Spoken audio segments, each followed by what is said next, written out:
how my nonprofit started. GCubed is how we make the money, but everyone who knows me knows my heart is behind the nonprofit, and we make the money to be impactful through the nonprofit.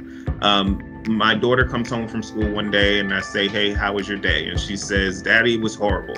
The boys were terrible. They were mean. The teacher ran out of the class crying and we didn't get our work done. And the principal came and yelled at us and da da da da da da. Daddy, you should come to the school and fix it." So the next morning, I get up with my child and we go down to the school and I talk to the teacher and say, "This is what my daughter said. Did this happen?" She says, "Yes, it did. I'm sorry." I said, "May I address your classroom?" She says, "Yes." I said, "If you disrespect someone in this classroom, they are going to call me and I'm going to come down here and you're going to have to face me."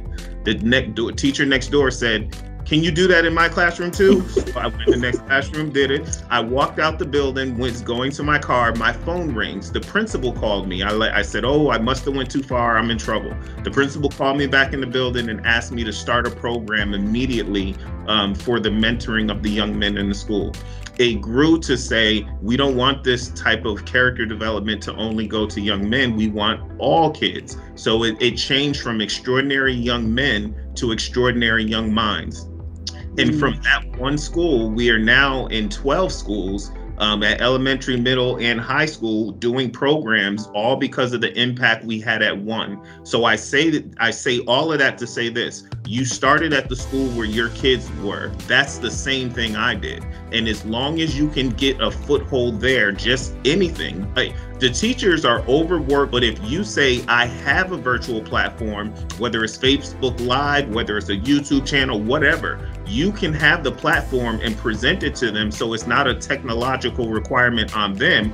We just want your students. And you start to grow that thing out so that you have a following, you grow to more schools. And at this point, we sit down with the superintendent whenever we get ready, or the school board, they call us on a regular basis to ask us how we can help them implement something. So I say all that to say you're starting in the right place. Concentrate on the kids, start growing that thing up.